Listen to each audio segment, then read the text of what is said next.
සුබ දවසක් හැමෝටම. අද දවසේදී මම ගොඩක් වැදගත් කරුණු කිහිපයක්ම මේ වීඩියෝ එක හරහා කතා කරන්න බලාපොරොත්තු වෙමින් ඉන්නවා. ඒ වගේම ඔයාලා අනිවාර්යයෙන්ම මේ වීඩියෝ එකත් එක්ක ඉවරන ගම්ම සම්බන්ධ වෙන්න. ඉතින් පුංචි මතක් කිරීමක් කරනවා channel එකට අලුත් අය channel එක subscribe කරන්න. ඒ වගේම මම දාලා තියෙන පරණ වීඩියෝස් බලන්න. ඒවත් ඔයාලට ගොඩක් වැදගත් වෙයි. ඉතින් channel එකත් එක්ක එකතු වෙලා ඉන්න හැමෝටම ගොඩක් ස්තුතියි. මගේ වීඩියෝස් බලනවට ඒ වගේම කමෙන්ට් කරනවට. ඉතින් ඉස්සරහටත් මම මේ වගේ ගොඩක් වැදගත් informative contents කරන්න බලාපොරොත්තු වෙනවා. ඔයාලට ගොඩක් වැදගත් දේවල් අරන් එන්න බලාපොරොත්තු වෙමින් ඉන්නවා. ඉතින් ඒ හින්දා channel එකත් එක්ක දිගටම සම්බන්ධ වෙලා ඉන්න. ඉතින් පහුගිය සතියේ ක්‍රිප්ටෝ මාකට් එකට බලපෑම් කළ හැකි ගොඩක් දේවල් සිද්ධ වුණා. ඉතින් මේ අතරින් පළවෙනි එක තමයි ඔයගොල්ලෝ මේ වෙනකොටත් දන්නවා Fed එකෙන් රේට් කට් එකක් සිද්ධ වුණා 25 BPS points වලින්. ඉතින් කොහොම වුණත් මේක අපි එක්ස්පෙක්ට් කරපු දෙයක්, මේක අලුත් දෙයක් නෙවෙයි. මේකට high probability එකක් තිබුණා. ඉතින් ඒක විශේෂයෙන්ම සිද්ධ වුණා. හැබැයි මාකට් එකට මේක sell the news ඉවෙන්ට් එකක් විදිහට තමයි බලපෑවේ. මාකට් එක ඩවුන් වුණා. කොහොම වුණත් මේක ප්‍රධානම ඉවෙන්ට් එකක්. මේක long term අනිවාර්යෙන් ක්‍රිප්ටෝ වලට හොඳයි. ඒ වගේම මම කලින් වීඩියෝ එකෙත් කතා කරා ඔක්තෝබර් 29 30 කියන්නේ මේ ඉවෙන්ට්ස් දෙක සිද්ධ වෙනවා කියලා. ඉතින් දෙවෙනි ඉවෙන්ට් එක තමයි US China trade deal එක. ඉතින් මේකත් අපි එක්ස්පෙක්ට් කරපු විදිහට පොසිටිව් විදිහට එන්න උනා. ටැරිෆ් සම්බන්ධයෙන් ලොකු negotiations ටිකක් සිද්ධ වුණා. ලොකෙම ලොකු trade deals ටිකකුත් මේකත් එක්ක US China අතර සිද්ධ වෙලා තියෙනවා. කොහොම වුණත් මේක ගැන fully report එකක් එක්ක මම ඔයාලට link එකක් public community එකට දාලා තියෙනවා. ඉතින් මේක කියවන්න මේ ආටිකල් එක ගොඩක් වැදගත් වෙයි. එදා දවසේ US China trade deal එක ඇතුලේ මොනවද ඩිස්කස් කළේ කියලා. කොහොම වුණත් අපි එක්ස්පෙක්ට් කරපු විදිහටම මේ නිවුස් දෙකම ක්‍රිප්ටෝ කරන්සිස් වලට පොසිටිව් තමයි. හැබැයි ෂෝට් ටර්ම් මේකත් එක්ක ඔයගොල්ලෝ දැක්කා මාකට් එක ඩවුන් වුණා. ඉතින් ගොඩක් අය ප්‍රශ්නයක් ඇති ඇයි මේ රේට් කට් එකත් එක්ක මේ වගේ පොසිටිව් නිවුස් එනකොට ඇයි මාකට් එක ඩවුන් වෙන්නේ කියලා. ඉතින් මෙන්න මේකත් එක්ක මම මේ පෝස්ට් එක ඔයාලට ෂෙයා කරා. රේට් කට් එකක් වුණත් ඩම්ප් වෙනවා, නැතත් ඩම්ප් වෙනවා. තීරුබදු වැඩි කරත් ඩම්ප් වෙනවා, අඩු කරත් ඩම්ප් වෙනවා. ගුඩ් නිවුස් එකකටත් ඩම්ප් වෙනවා, බෑඩ් නිවුස් එකකටත් ඩම්ප් වෙනවා.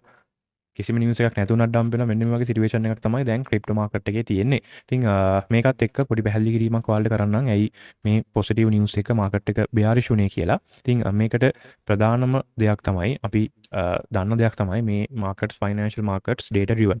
ඉතින් හැමතිස්සෙම මේවා මේ වගේ අපි එක්ස්පෙක්ට් කරන මේ වගේ ඉවෙන්ට්ස් වලදී මාකට් එක ප්‍රිපෙයාර් වෙනවා.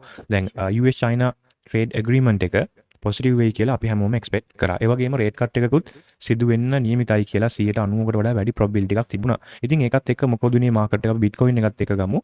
බිට්කොයින් එක 1,03,000ට වගේ ඩවුන් වෙලා ඔක්තෝබර් 17 එදිනෙදා මාකට් එක පම්ප් වුණා 1,16,000ට වෙනකන්. ඉතින් රේට් කට් එක වෙන දවස වෙනකොට මාකට් එක තිබුණේ 1,15,000කට වගේ. කොහොම වුණත් බිට්කොයින් එක ලොකු ගේන් එකක් ගත්තා. සාමාන්‍යයෙන් ඩොලර් 14,000ක් 13,000ක් වගේ අප් වුණා. ඉතින් බිට්කොයින් එක වගේ ඇසට් එකක් ඒ වගේ ගානකින් අප් වෙනවා කියලා කියන්නේ ලොකු ඉන්වෙස්ට්මන්ට් එකක්, ලොකු මුදලක් ඇවිල්ලා තියෙනවා. ඉතින් මෙතන දැන් මොකද උනේ? රේට් කට් අනවුන්ස්මන්ට් එකත් එක්ක ඒ වගේම US China ට්‍රේඩ් ඩීල් එක පොසිටිව් වුණ එකත් එක්ක මාකට් එක ගොඩක් අය එක්ස්පෙක්ට් කරනවා පම්ප් වෙයි කියලා. කොහොම වුණත් මාකට් එක ඔල්රෙඩි මේ ඉවෙන්ට්ස් දෙක ස්පෙකියුලේට් කරලා තිබුණේ මේක පොසිටිව් වෙයි කියලා. රේට් කට් එකක් වෙන්න පුළුවන්, වැඩි ප්‍රොබබිලිටි එකක් තිබුණා. මේ US China trade agreement එකත් පොසිටිව් පැත්තට යන ඉඩකඩක් තිබුණා. ඒ වෙනකොට මාකට් එක ප්‍රිපෙයාර් වෙලා තියෙනවා. මාකට් එකේ යම්කිසි හොඳ රැලි එකක් ඇවිල්ලා තියෙනවා. එතනින් පස්සේ මොකද උනේ මාකට් එක රේට් කට් අනවුන්ස්මන්ට් එකත් එක්ක 108ක් විතර ඩ්‍රොප් වුණා. කියන්නේ ඩොලර් 1,15,000 ඉඳලා සාමාන්‍යයෙන් 1,06,000කට විතරම ඩවුන් වුණා මාකට් එක. ඉතින් රේට් කට් එකත් එක්ක බිග් ප්ලේයර්ස්ලාට ඒ වගේ ඉන්ස්ටිටියුෂන්ස් වලට මේ ටික සෙල් කරගන්න හොඳ අවස්ථාවක්. මොකද මෙතන ලික්විඩිටි එක නිර්මාණය වෙනවා. ගොඩක් අය මේක පොසිටිව් කියලා එක්ස්පෙක්ට් කරන නිසා මෙතනින් බයි කරන්න හැමෝම පෙළඹෙනවා. ඉතින් ප්‍රයිස් එක ඔල්රෙඩි මේ ඉවෙන්ට්ස් දෙකට රියැක්ට් කරලා තියෙන නිසා ප්‍රයිස් එක මේ ලෙවල් වලින් අනිවාර්යයෙන්ම ඩ්‍රොප් වෙන්න ප්‍රොබබිලිටි එකක් තියෙනවා. හැබැයි මතක තියාගන්න රේට් කට්ස් වලදී හැම පාරම මේ වගේ ඩ්‍රොප් වෙලා නැහැ. රේට් කට්ස් වලින් පස්සේ පොසිටිව් වෙච්ච අවස්ථා අතීතයේ අපිට බලා ගන්න පුළුවන්. කොහොම වුණත් මේ සිදුවීමේදී මාකට් එක ඩවුන් වුණා. ඉතින් මෙතන 108ක විතර ඩ්‍රොප් එකක් වුණා. ඉතින් මෙතන පොඩි කියමනක් තියෙනවා buy the rumor sell the news කියලා. ඉතින් මේ වෙලාවෙදී උනේ ඒ වගේ වැඩක්. sell the news event එකක් උනේ. event එකෙන් පස්සේ sell වුණා. ඉතින් මෙතන කියන්නේ buy the rumor room එකේදීවා buy කරන්න, event එකේදීවා නැත්නම් නිවුස් එකේදීවා සෙල් කරන්න කියලා. ඉතින් මේ වගේ දෙයක් තියෙන්නේ. හැබැයි මේක හැමතිස්සෙම අපිට මාකට් එකේ බලා ගන්න බෑ. රේට් කට්ස් එක්ක පොසිටිව් වෙලා බයි වෙන්න පුළුවන්. ඔයාලට මතක ඇති ඩොනල්ඩ් ට්‍රම්ප් ඉලෙක්ෂන් එක දින්නට පස්සේ මාකට් එක බයි වුණා. ගොඩක් බයි වුණා. ඉතින් මේ වෙලාවේදී මෙතන අපිට මේ ඉවෙන්ට් එක සෙල් ද නිවුස් ඉවෙන්ට් එකක් විදිහට තමයි බලා ගන්න පුළුවන්. මම කලින් වීඩියෝ එකත් කිව්වා අපි මේ වගේ දෙයක් ෂෝට් ටර්ම් අනිවාර්යෙන් මැනිපුලේෂන් වෙන්න පුළුවන්. ඉතින් ෂෝට් ටර්ම් අපි ට්‍රේඩ් කරනකොට රිස්ක් එක මැනේජ් කරන එක අපේ අතේ තියෙන්නේ. ඉතින් කොහොම වුණත් මේ ඉවෙන්ට්ස් දෙක ස්පෙකියුලේට් කරලා තිබ්බ නිසා පොසිටිව් වෙයි කියලා මාකට් එක එතනට ප්‍රයිස් වෙලා තිබුණා. ඒකත් එක්ක ඉවෙන්ට් එකත් එක්ක නිවුස් එකත් එක්ක සෙල් ද නිවුස් ඉවෙන්ට් එකක් වුණා. ඒක තමයි මෙතන වුණ ප්‍රධානම දේ. ඒ වගේම මම කලින් වීඩියෝ එකේ ඔයාලට මතක ඇති 15 all coins ගැන අප්ඩේට් එකක් දුන්නා. ETF අප්‍රූව් වෙන්න තියෙනවා කියලා. ඉතින් මේ වීඩියෝ එක දාලා කෙටි වෙලාවක් ඇතුළත හොඳ නිවුස් එකක් අපිට බලා ගන්න පුළුවන් වුණා. Solana LTC වගේම HBAR කියන coin තුනේ first ETF එක approve වෙලා තියෙනවා කියලා USA වල. ඉතින් ඒක ගොඩක් හොඳයි. ඔයාලට මේව search කරන්න පුළුවන් BSOL ඒ වගේම HBR සහ LTCC කියන codes වලින් ඔයාලා trading view එකේ මේ ටික search කරන්න පුළුවන්. ඉතින් මෙතනදී Solana ETF එක apply කරලා තිබුණේ Bitwise කියන asset management company එක. ඉතින් ඒක approve වෙලා තියෙනවා. ඒ වගේම HBAR සහ LTC ETF approve වුණේ Canary Funds කියන asset management company එකේ. ඉතින් මේ දෙක මේ වෙනකොට trade වෙනවා Nasdaq stock exchange එකේ. ඒ ඔයාලට මේවා trading view එකේ බලා ගන්න පුළුවන්. මම ඔයාලට එකක් පෙන්නන්නම්. මේ තියෙන්නේ HBR Canary ETF එක Nasdaq එකේ තමයි trade වෙන්නේ. දැන් trade වෙන්නේ $27කට වගේ. ඉතින් මේක ගොඩක් හොඳයි. ඒ වගේම අපි අනිත් බැලුවොත් එහෙම BSOL එක තියෙනවා Bitwise එකේ Solana ETF එක. ඒක trade වෙනවා $24.71කට. ඒ වගේම අනිත් එක. ඒ වගේම LTCC කියන්නේ Litecoin එකේ ETF එක. ඉතින් ඒක trade වෙන්නේ $23.59කට මේ වෙනකොට. මේක ගොඩක් හොඳ දෙයක්. මේ all coins තුනට මේ ETF approval එක කරා මේ coins වලට හොඳ recognition එකක් හම්බ වෙනවා. ඒ වගේම අනිවාර්යයෙන්ම investors ලගේ attraction එක trust එක තවදුරටත් දිනා ගන්න පුළුවන්. ඉතින් Nasdaq වගේ stock exchange එකක මේව trade වෙනවා කියලා කියන්නේ අනිවාර්යයෙන් මේකට හොඳ exposure එකක් හම්බ වෙනවා. අපි විශ්වාස කරමු මේ all coins තුන හොඳ gain එකකට යයි කියලා. ඒ වගේම ඔයගොල්ලෝ මෙන්න මේ news එක බලා ගන්න හම්බ වෙන්නේ නැති Fed pumps 29.4 billion into banks in biggest liquidity move since .com era. ඉතින් 2000න් පස්සේ මම හිතන්නේ අවුරුදු 20ක කාලය ඇතුළත වැඩිම ලික්විඩිටි එකක් ඉන්ජෙක්ට් කරපු සිදුවීමක් වුණා. ඉතින් මෙතනදී සරලව වෙන්නේ Federal Reserve එකෙන් මුදල් ලෙන් කරනවා බැංක්ස් වලට. මේ වාර්තා වෙන්නේ 29.4 billion ලෙන් කරලා කියලා. මේක short term repo agreement එකක්. repo කියන්නේ repurchase agreement එකක්. බැංක්ස් මොකද කරන්නේ? ඒගොල්ලෝ ළඟ තියෙන treasuries bonds වගේ දේවල් sell කරනවා Federal Reserve එකට. ඉතින් මෙතනදී Federal Reserve එකෙන් buy back කරනවා. අන්නේ buy back කරනකොට බැංක්ස් වලට මුදල් යනවා. ඉතින් මේ බැංක්ස් වලට මුදල් යනවා කියලා කියන්නේ අවසාන වශයෙන් liquidity එක වැඩි වෙන්න මේක බලපානවා. ඉතින් මේක ගොඩක් ඒ කියන්නේ short term liquidity එක වැඩි වෙන්න බලපාන දෙයක්. ඉතින් මේක liquidity injection එකක් විදිහට තමයි අපිට consider කරන්න පුළුවන්. මොකද ඔයගොල්ලෝ දන්නවා QT එකක ඉඳලා QE එකකට මාරු වෙනවා කියලා අපිට දැන් පේනවා rate cuts එක්ක ඒකත් එක්ක අනිවාර්යයෙන්ම global liquidity එක වැඩි වෙන්න ඕනේ. ඒ කියන්නේ මුදල් inject වෙන්න ඕනේ economy එකට.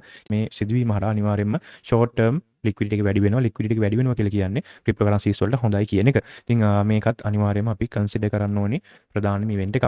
ඒ වගේම හැමෝම කතාවෙන් incident එකක් වුණා. මගෙනුත් ගොඩක් අය අහලා තිබුණා මේ MEXC exchange එකේ ප්‍රශ්නේ මොකක්ද කියලා. ඉතින් මෙතනදී MEXC exchange එකේ මම හොයලා බලපු විදිහට withdrawal issue එකක් තිබිලා තියෙනවා. large funds තියෙන අයගේ මම හිතන්නේ $3 million account එකක withdrawal hold එකක් වෙලා තියෙනවා. කොහොම වුණත් MEXC එකේ මෙන්න මේ වගේ official announcement එකක් කරලා තියෙනවා.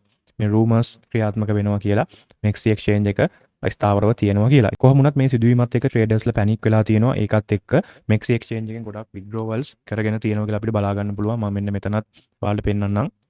crypto exchange asset transparency කියන එක ඇතුළේ අපිට බලා ගන්න පුළුවන් inflow outflow එක කොහොමද කියලා exchanges වල වගේම asset ප්‍රමාණය. ඉතින් දැනට ඔයගොල්ලන්ට බලා ගන්න පුළුවන් Binance එකේ තමයි වැඩිම asset එකක් තියෙන්නේ. ඉතින් MEXC එක මෙන්න මෙතන අපිට බලා ගන්න පුළුවන් 5.09 billion තියෙනවා. last 7 day ඔයාලට බලා ගන්න පුළුවන් 72.32 million outflow එකක් තියෙනවා MEXC exchange එකේ. ඉතින් මේ සිදුවීම වෙන්න පුළුවන් ඒකට ප්‍රධාන වශයෙන්ම බලපාපු සිදුවීම. කොහොම වුණත් ඔයාලගේ funds MEXC එකේ තියෙනවා නම් කෝකටත් ඔයාලට හොඳයි වෙන exchange එකකට දාගන්න එක. ඉතින් මේ ප්‍රශ්නේ සම්බන්ධයෙන් ඉස්සරහට අපි බලමු මොන වගේ අප්ඩේට් එකක් වේද කියලා. personally මට කිව්වේ මේ transfer වුණායි එහෙම ගැටලුවක් වුණේ නැහැ MEXC එකෙන් transfer කරගන්න පුළුවන් වුණා කියලා. එහෙම withdrawal issue එකක් ආවේ නැහැ කියලා. ඉතින් මම දැක්ක ගොඩක් අය දාලා තියෙනවා මේ පොඩි accounts වලට ගැටලුවක් කොහොමක් තිබුණේ නැහැ කියන එක.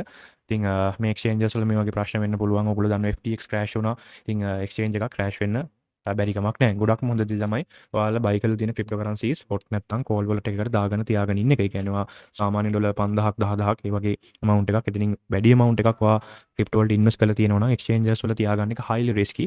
මොකද ඔයා exchange එක තියාගන්නවා කියන්නේ ඔයාගේ exchange account එක freeze වුණොත් ඔයාට ඔයාගේ cryptocurrencies වලට access නැති වෙනවා. ඔයගොල්ලෝ දන්නවා අපි hot හරි cold wallet එකක් හරි use කරොත් private and public key එක දෙකටම access අපිට තියෙනවා. හැබැයි exchange එක තියෙනවා කියලා කියන්නේ මේ keys වල ownership එක exchange එක සතුයි. අපිට හැකියාව තියෙන්නේ මේ exchange එකට access ගන්න විතරයි. ඉතින් ඒ හින්දා හොඳම දේ තමයි ඔයාගේ funds ටික hot නැත්නම් cold wallet එකකට දාගෙන ඉන්න එක. මම මේ සම්බන්ධයෙන් කරලා තියෙන videos බලන්න. hot wallets නම් ඔයාලට trust wallet, metamask wallet තියෙනවා. ඒ වගේම ඔයාලා cold wallets ගන්නවා නම් ඔයාලට බලන්න පුළුවන් Treasure, Ledger, Tangent, SafePal මේ වගේ ඕන තරම් safe cold wallets නැත්නම් hardware wallets තියෙනවා. ඔයාලට ඒවල දාලා තියන්න පුළුවන් ඔයාලා cryptocurrencies ටික. ඉතින් මේකත් ඔයාලට ගොඩක් වැදගත් වෙයි. අනිවාර්යෙන් ඔයාලගේ capital එක ඔයගොල්ලෝ ආරක්ෂා කරගන්න මේ exchanges වල දාගෙන ඉන්න එක risk එකක් කොහොමද තියෙනවා.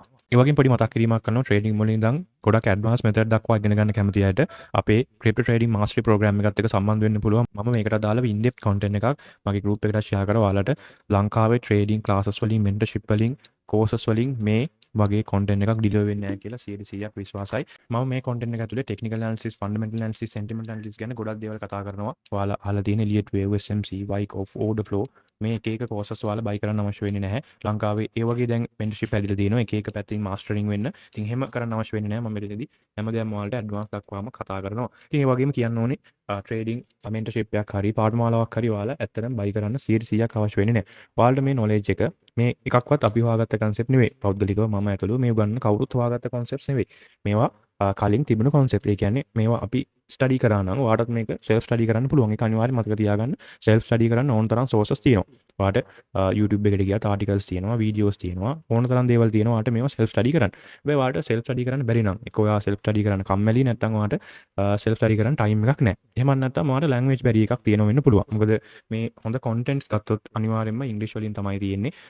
ඉතින් ඔයාලට ලැන්ග්වේජ් බැරි එකක් තියෙනවා. ඔයාලට ලැන්ග්වේජ් බැරි එක හදාගෙන ඒක ඉගෙන ගන්න පුළුවන්. හොඳ කොන්ටෙන්ට්ස් අපිට ඕන තරම් රිසෝසස් වලින් ගන්න පුළුවන්. ඉතින් එහෙම කරන්න බැරි කෙනෙක්ට මේ වගේ ඔප්ෂන් එකකට යන්න පුළුවන්. උගන්නන තැනකින් ඉගෙන ගන්න කිසි වැරද්දක් නැහැ. ඉතින් ඒක ඒ අවශ්‍යතාවය තියෙනවා ඒක කරන්න. නැත්නම් ඔයාලා ටයිම් එක තියෙනවා නම් ඔයා කම්මැලි වෙලා නම් ඉන්නේ මේක ඉගෙන ගන්න. ඔයා කරන්න ඕනේ ඒක අයින් කරලා මේක සෙල්ෆ් ස්ටඩි කරන්න හරි ස්ටාර්ට් කරන එක. ඒ වගේම කියන්න ඕනේ ඕගොල්ලෝ ට්‍රේඩින් වලට අලුත් නම් ඔයාලට ගයිඩ් කරන්න, ඔයාලට සපෝට් කරන්න, ඔයාලට එක්ස්පීරියන්ස් එක ෂෙයා කරගන්න, ඔයාලට මෙන්ටර් කෙනෙක් ඉන්නවා නම් ඒක ගොඩක් හොඳයි. ඒක අත්‍යවශ්‍ය දෙයක් නෙමෙයි. හැබැයි ඉන්නවා නම් ගොඩක් හොඳයි. මොකද ෆයිනෑන්ෂල් ඩිසිෂන් එකක් ගන්න යන නිසා. ඉතින් ඒ හින්දා ඔයාලා මේ පැත්තත් බලන්න, සෙල්ෆ් ස්ටඩි කරන්න. ඒ හින්දා ඔයාලට කැමති නම් අපි ප්‍රෝග්‍රෑම් එකත් එක්ක සම්බන්ධ වෙලා නොලෙජ් එක හදාගන්න පුළුවන්. ඉතින් මෙතනදී මම ඔයාලට අපේ ගෲප් වලට ඇක්සස් හම්බ වෙනවා. ට්‍රේඩින් සෙටප්ස්, චාර්ට් අප්ඩේට්ස්, ඒ වගේම එන්ට්‍රීස්, ස්පොට් ෆියුචර් මේවත් අපි ෂෙයා කරනවා. ඉතින් ඔයාලට ඇවිල්ලා බලන්න පුළුවන් හොඳ නොලෙජ් එකක් එක්ක, හොඳ සපෝට් එකක් එක්ක මේ ගමන යන්න පුළුවන්. හරි අද දවසේ විශේෂම ওই ටික තමයි කතා කරන්න තියෙන්නේ. ඔයාලට මම අලුතෙන් මොන හරි අප්ඩේට් එකක් ආවොත් අනිවාර්යයෙන්ම Telegram channel එකට දානවා. ඒක අනිවාර්යෙන් බලන්න. ඉස්සරහට අලුත් වීඩියෝ එකකින් නැවත හමු වෙමු. හැමෝටම ජය වේවා.